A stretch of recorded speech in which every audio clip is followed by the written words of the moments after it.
is the Rugby Muscle Podcast, talking all that you need to become the best rugby player you can be. Now here are the Rugby Muscle coaches, TJ and Alex.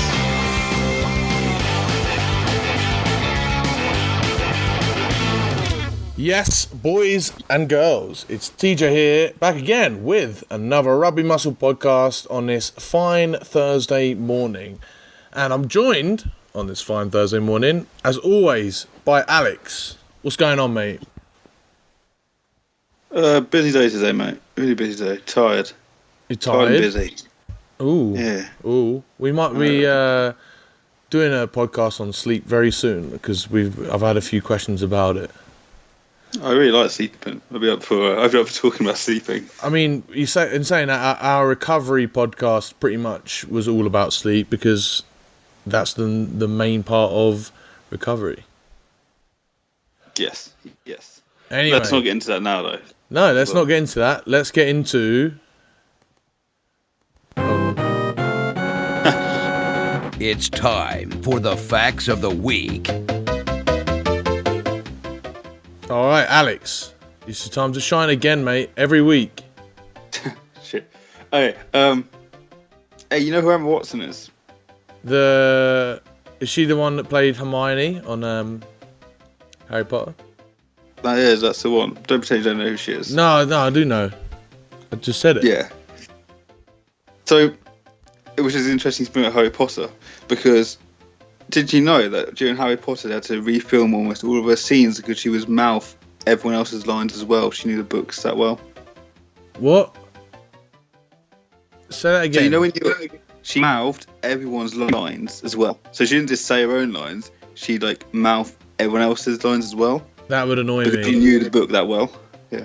Yeah, but you just would... What? As an actress, surely... Sorry.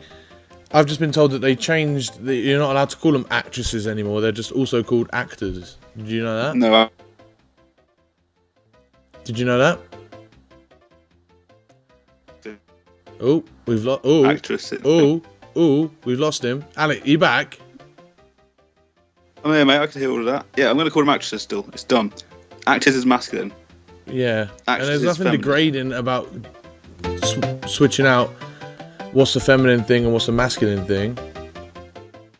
Yeah, look at Chico and Chico in Spanish. One, like, you don't call girls Chico just because they want to be a guy or whatever. I don't know. I don't really understand it. And why also, put yourself down for that? it was National Women or International Women's Day the other day. Did you know that? Yeah. I think that's... Oh, yeah. I don't understand what all these national days and things are. Yeah. I don't really get Like, it. is there a national... Does that mean that all the other days are men's days? Or does it mean... Like, they've already had Valentine's Day. What do we get? Damn. I had a pretty good time on Valentine's Day, I'll have you know, mate. Our... It amazes the patriarchy ruling the world, obviously, and every day is a man's day, apart from this one day. And possibly their birthdays. Our Valentine's Day is all about women. It's not about men. So what day do guys get is all I'm saying. Oh well, we've already probably annoyed our one female listener by digressing far too much there. Do we have any female listeners? Can we tell that? I think we can look it up, but I have no idea. Alex, that fact sucked. I'm not going to give it an interesting fact. Cool, let's move on. All right, let's move on. So, today's topic, as you would have already read...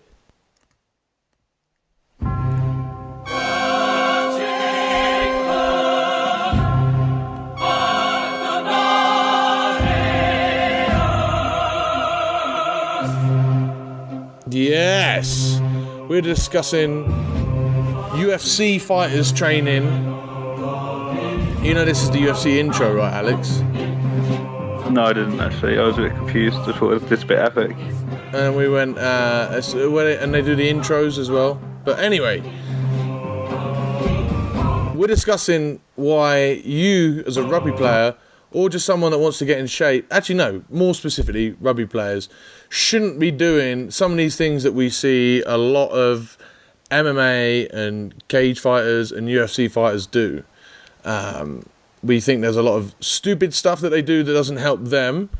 And then there's also a lot of stuff that they do that does help them a lot that would not help us as rugby players. So it's cool to see, cool to watch, cool to see how other sports train and stuff, but there's definitely a lot of things wrong that we see, and it's often highly publicised in the UFC. I think they originally did it, and this is my theory, it's always been about it. They very much big up the amount of strength and fitness training that the UFC fighters do, right?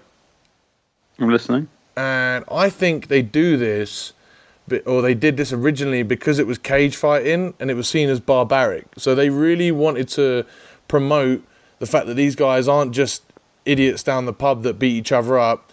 They're supreme athletes, and they wanted to make sure that they marketed that as such. Does that make sense? And do you agree? Partially. It makes sense, yeah, and I partially agree. In that, these guys are getting paid to get punched in the face. Mm-hmm. And if I was gonna be punched in the face, I'd want to be as well prepared as possible. Oh, totally. I'm just saying that it's the stuff that they do in the gym is more publicised, and like you see a lot more clips of UFC fighters in the gym than you do, say, of the England rugby team in the gym. You know what I mean? Yeah, that's fair. That's fair. And so I think it originated from when they were trying to get like a lot of traction and say this isn't barbaric, these are athletes, and that's where it became really popular. Now, should we move on to the things that they do that aren't as smart, or should we just say, we'll preface this and say, we're not saying that any of these UFC fighters are bad. In fact, some of these training methods that we question are done by some of the greatest fighters of all time, right? So, again, it comes to this thing of some people are so great at what they do in spite of some of the things that they do rather than as a result of. Correct? Yeah, for sure. And I'm more than willing to be wrong about this as well. If I say something is shit or I don't like it, and someone has some evidence to show it's not, I'm more than happy to change my mind on that. Yeah, for sure. Me too. And another thing is, well, I'm speaking for myself here, and I guess you although you train a few MMA fighters, is like we are more experts on rugby strength and conditioning, of course. So we're trying to apply this to rugby. There may be things that we're overlooking where it could work for MMA, or some of the things we're even saying are good for MMA, but they're not good for rugby. So let's get out of the way. Alex, do you want to start us off with an error that people do, or the MMA fighters do, that we shouldn't copy? Yeah, this is one that we didn't say before, which just came into my head. The intensity of the training is usually super high with fighters. Being that they're not training their sport twice a week and then having games on weekends. They're generally they have like a fight every like 2, 3, 4 times a year. Mm-hmm. And then they come up to their training and they'll go full out. Like they'll full out roll, they'll full out spar, or they'll do some really, really hard out conditioning work. Mm-hmm. Week in, week out, where rugby players just can't do that, because if you're going to kill yourself in the gym, you're either going to underperform in training or underperform on the pitch. I'm with you. So UFC fighters, what you're saying is they get the luxury of, because they only fight, 4 times a year is probably the most you'll see a UFC fighter fight, right? That implies that they are having a lot of time off of training, and fighters for sure are notorious for when they take their time off, they are off. They're out of the gym, they're completely relaxing. So that takes away all of the fatigue, and then obviously they are peaking for each fight as well. Whereas a rugby player has, you're trying to peak every single week if you're in season, and that season can run up to 7-8 months long. Too long, yeah. Yeah. So we can't just keep training as intense as what you see mixed martial artists do, especially also when you look at MMA fighters go into training camp, it'll be like a wave, so they'll ramp up the volume, ramp up the intensity until they're about 3 or so weeks out, and then after that they'll try and dip it down. But a lot of what you'll see is that in that ramp up to the most intense time, because they want to, like, it's cool to see the highlights of their real intense training. It's not cool to see the stuff. Yeah, well, we're not going to see them sitting on the cardio machines, are we? No, exactly. But yeah, for sure, intensity of training is definitely one.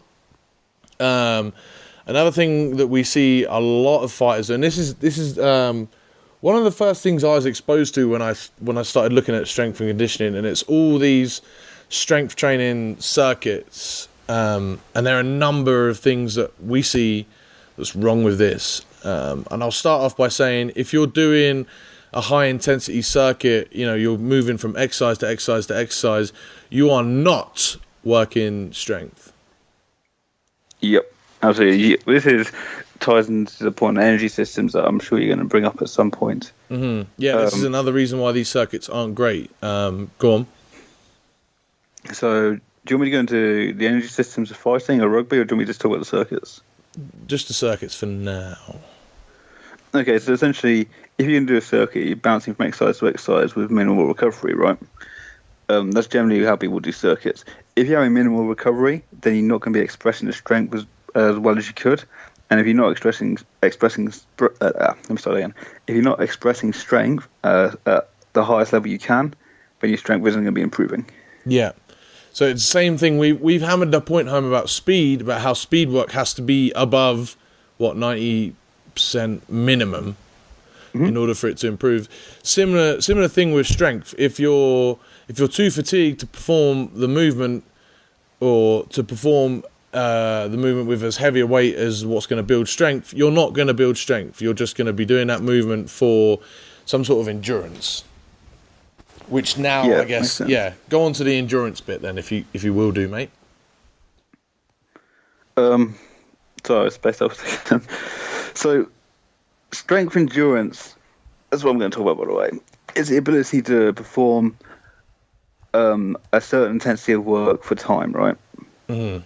Does that make sense? I might have missed the point here because I was slightly away. You're right. Yeah.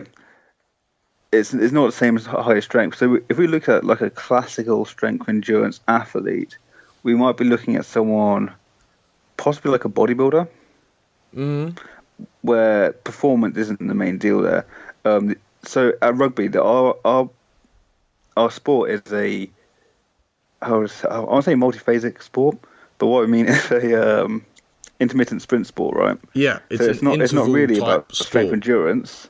It's about expressing your strength or your power at a high level and then recovering from it quickly rather than having sustained effort. Perfect. Yeah. So what we're saying here is, in a game of rugby, if you can extend, so the goal of strength endurance is to extend your high performance effort for as long as possible, right?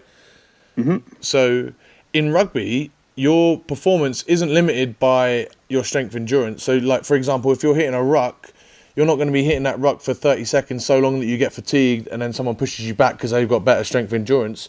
Same thing where if we're looking at a sprint, you're going to get stopped in your sprint by a tackle or by the fact that you've got to the try line. You're not going to be too fatigued that you slow down and that everyone catches you up. So the goal is not to make that bout last as long as possible.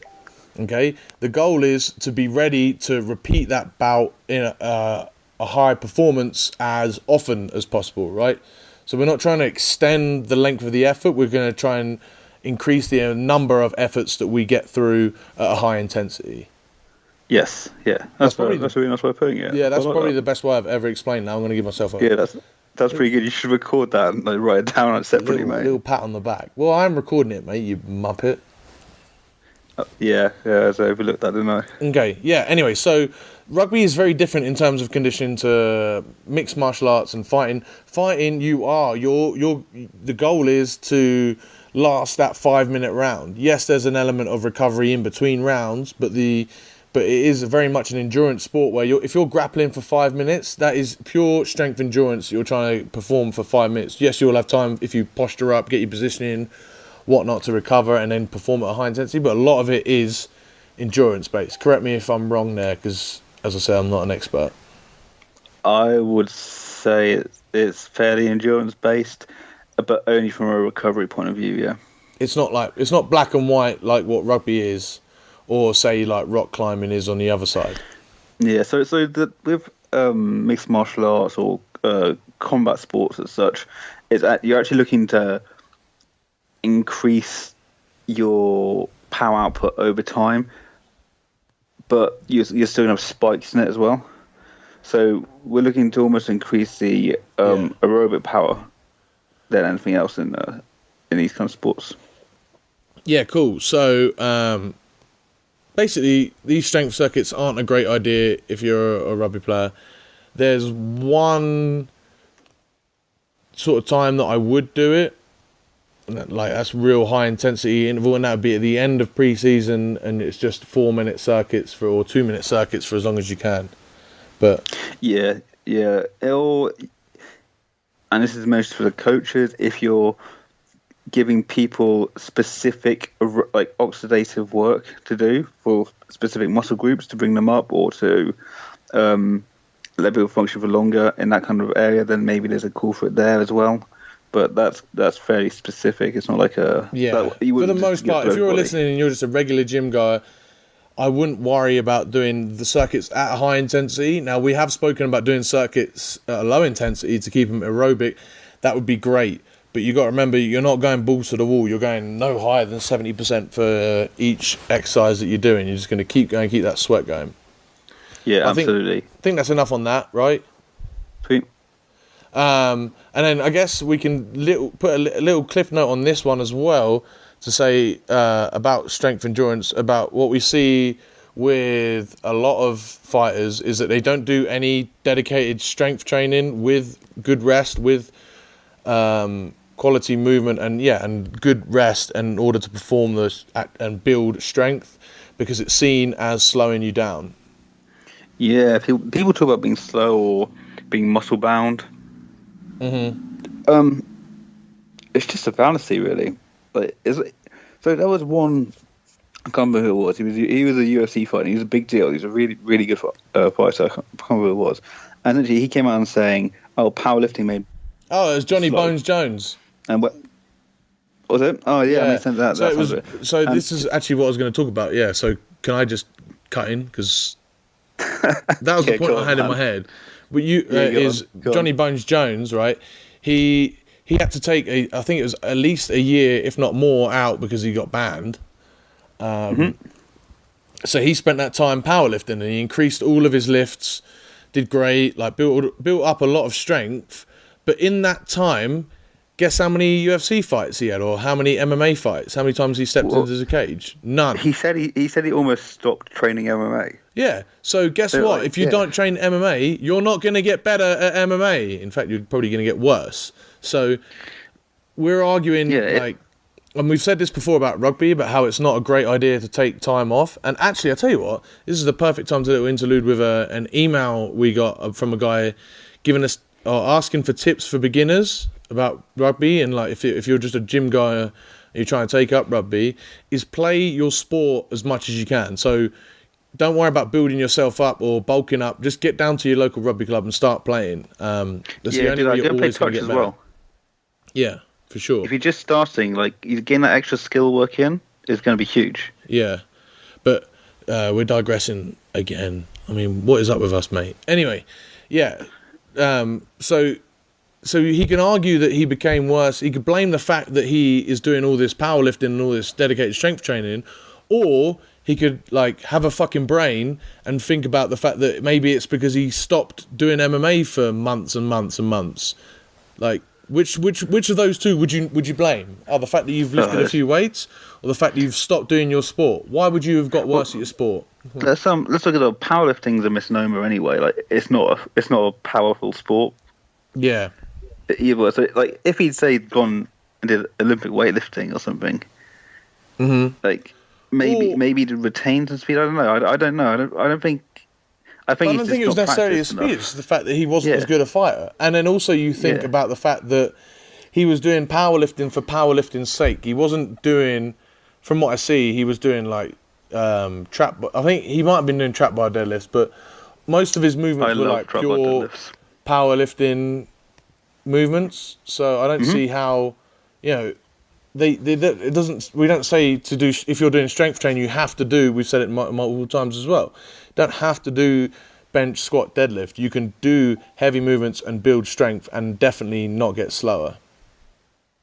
Absolutely. Especially if you're doing strength and speed at the same time, which is another podcast for another time about how concurrent training can work. Didn't we just speak about that?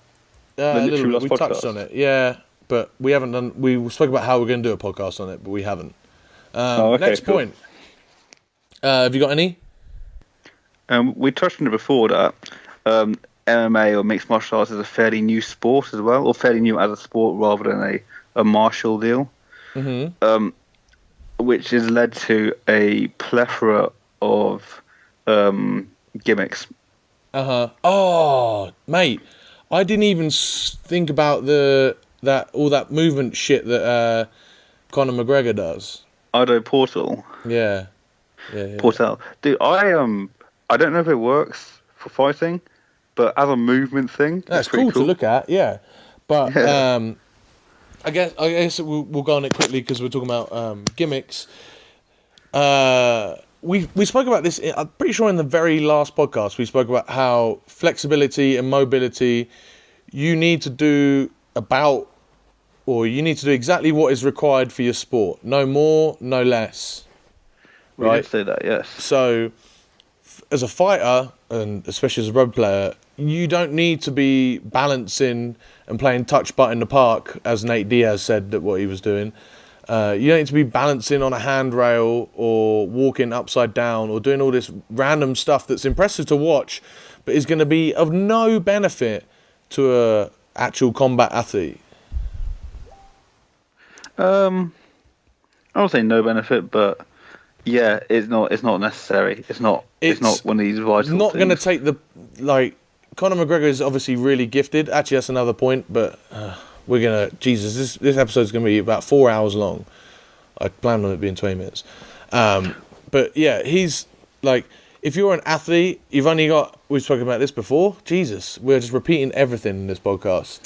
About how if you've only got a limited amount of training time, so why would you spend that time balancing on a handrail when you could spend it working gloves or, working your jiu-jitsu or working whatever as a fighter? His deal that he doesn't have limited training time. He has all the training time he wants, mate. Mm-hmm. Anyway. So anyway, so gimmicks. So specifically the biggest one training masks. Training masks. I forgot the name of it then. And like, don't get me wrong, it looks kind of cool. Like, it does. It looks so cool. I'd wear it just to be like, but I wouldn't wear it in public because then everyone that actually knows what you're doing. It's way weirder when you wear it in home by yourself. Definitely. No, I'd totally wear it on my own. And speak in the Bane voice. Mate, you can just fucking put a tie around your neck, hang it on the door. That's what you're into. No, I don't want to do that. I've never tried it, but I hear it's good. But anyway, do you wanna quickly say why this elevation mask is absolute bollocks? So essentially, the deal is with the training mask, it's meant to cut the amount of oxygen to your muscles when you train, and that should apparently make you be able to process oxygen more readily, right? So it's supposed to mimic the effects of high altitude. Okay. Here's the deal, though, that there's different types of hypoxia. Hypoxia is a lower pressure of oxygen, right? Yeah. You get hypoxemic, I think, which is where the oxygen going to your blood or going to the tissue from your blood is too low to saturate the hemoglobin, right? You get anemic hypoxia, which is really bad. Too many words here, bro. Oh, okay. So it doesn't do the right thing. It doesn't simulate it at all. It just gives you a lower pressure to breathe from. If anything, you're training your diaphragm. There you go. And nothing else. So the effects of the beneficial effects of using or being at altitude or whatever comes from living at that altitude. It comes from your day to day doing your normal life, and you have less or you're used to having less oxygen in the air. Then when you come down and it only benefits you when you come back down to sea level, is that your body is used to using less oxygen, and now it has more potential to perform at a better performance with more oxygen, right? Or with a normal level of oxygen. That's why you got a lot of Ethiopian runners and stuff, and it's not because they train at that high altitude, it's because they live at that high altitude. If you only train at that high altitude, all that's going to happen is you're not going to be able to perform as well because you don't have much oxygen. And if you can't perform as well, you're not going to get better from training. So if anything, wear the training mask, even though it doesn't work, but if you were to be at altitude, it would be the 22 hours that you aren't training. So that's why you have a lot of endurance athletes sleep in some sort of chamber, right? Yeah, that mimics being at altitude, because that sleep time is when their body gets used to not having as much oxygen, and it produces more hemoglobin. Yeah. And therefore, we get the better effects. But if you're wearing it whilst training, all that's going to happen is your performance is going to suffer, which means you're not going to get better. Absolutely, you'll just be weaker, and not only that, like your diaphragm will get hypertonic, like really tight, and your breathing is going to get worse. And you look like an idiot as well. Yeah. / really cool at the same time. That's a misnomer. Anyway, we've got a minute left. Have you got any other things you want to touch on? I was thinking about like. Do I have anything else? Just people that train MMA as a way of getting better at rugby. What do you think about that? Is it a good thing or is it a bad thing? I mean, we've spoken about other sports, but that's pretty tough, actually. I think it depends how you're balancing it. Definitely, your work capacity is probably going to be pretty high, but you're probably going to struggle to keep weight on. Mm-hmm. You know what? I don't think they're mutually exclusive, but I don't think they complement each other either. Yeah. So you could use one. I don't know any top guys. So you could use MMA for the conditioning benefits of actually just practicing sparring and doing all of that. But I mean, there are more fun ways of doing conditioning without getting whacked in the face or getting your arm twisted behind your head.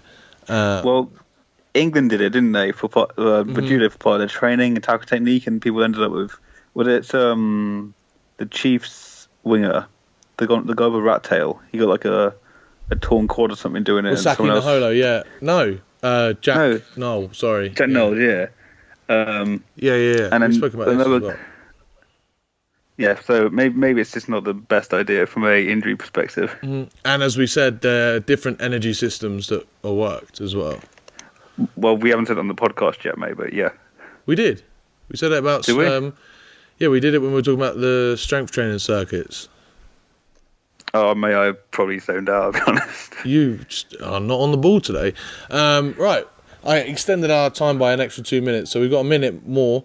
Is there any other things you want to talk about? Misusing strongman implements, maybe, or loaded skill patterns? Yeah, let's look at loaded movement patterns, because that's relevant to rugby anyway. Yeah. So by loaded movement patterns, I mean you get people who will weight up a punch, or they'll tie resistance bands to their legs when they kick, or something retarded like that. And then you're just changing the movement. We've said the same thing about throwing a weighted rugby ball. Yeah. So if the there's too much resistance, fad. You alter the mechanics, and therefore you're not improving the mechanics when it comes back to using a lighter implement. Yeah. So you're not really improving it. Yeah. By doing that, you're just kind of doing something different. Mm-hmm. Definitely. And just as a general rule of thumb, you see a lot of stupid things done by these top fighters, and that's because they don't want to have any stone unturned. They want to try their best as they want to try. They've got money, right? They might not have all the brains to go with that money. They may do, but they may not. And so they want to try everything in their power to make sure that when they fight, they're at their best. Hold on. Mm-hmm. They're at their best position possible to win that fight, and therefore they're not going to leave a stone unturned. So they're going to try all these wacky things that people may have not done or may have done before, or that hardly have any research behind them, and they're going to try them. And don't get fooled into thinking that that's what makes them the good athlete. They're already a very good athlete because they're at the top. If they're in the UFC, they're in the top echelon of athletic people you can get, especially when you're looking at combat. So don't think that they are great as a result of their training. They are great, and then they've got their training to give them a boost. But sometimes their training doesn't give them a boost. I mean, we said their elevation masks are stupid, yet you see Anderson Silva's known for wearing them, and he was the greatest of all time. Yeah, absolutely. Well, before we finish up, do you want to hit on one thing good about MMA training, and I'll hit on one thing good about MMA training, just so we're not sitting here bashing it, because I quite like it. I love it. I love the different elements and stuff. What I like about MMA training, or what I've seen that's impressed me from MMA training, is George St. Pierre's gymnastics. Have you seen this? Oh, the guy can move, can't he? Yeah. So it's just about how he can use his strength in order to manipulate his body and ideally manipulate someone else's body, so that he is always comfortable in all these different positions. I think he's got a tremendous amount of core power and strength that is going to be of use to him, and that sort of thing is definitely beneficial for rugby players. Yeah, that guy's a bit of a hero. I think I saw somewhere he was training again. Yeah, he's fighting. He's fighting Bisping, the Count, for the middleweight title. Dude, that's I believe an old in July. school fight, isn't it? It's going back a few years again. Yeah, that's a great fight. Yeah, I might have to watch that one. Watch their press conference. And you, listener, you listening to this right now, when you finish this and you've given us a 5-star review, go ahead and watch their press conference. It is funny, because Bisping turns up to it. I'm pretty sure he's still drunk. But anyway. Lad. Yeah. Yeah. Okay. My takeaway point is the mental aspect of it. Like, these guys are focused as fuck, which you would be if someone was going to try and kick your head in, right? I think that these guys are so good at what they do is because their only focus is being good at what they do. Yeah, I like that. Yeah, I mean, like, look at McGregor again. Like, his missus worked to support him when he trained the whole time. And I'm not saying it's a bad thing or a good thing, I'm just saying that's what happened. All he did was train to get where he is. Now he's got more money than he's ever going to spend in his life, you know? Mm-hmm. Yeah, and, like, for sure. he's never going to work he dedicated again. himself to that craft. Yeah. Now, there's a popular quote from him saying that there's no talent and it's all hard work. I'd completely disagree with Bullshit, that. yeah. Yeah, he's very talented. But, I mean, it's a great sentiment to have. But the reality is, talent is important. But if you work hard as well, as hard as he did, then look at where he's at. He wouldn't get there without hard work, but he also would find it a lot more difficult to get there with, like, no talent. Like, that's a weird misnomer.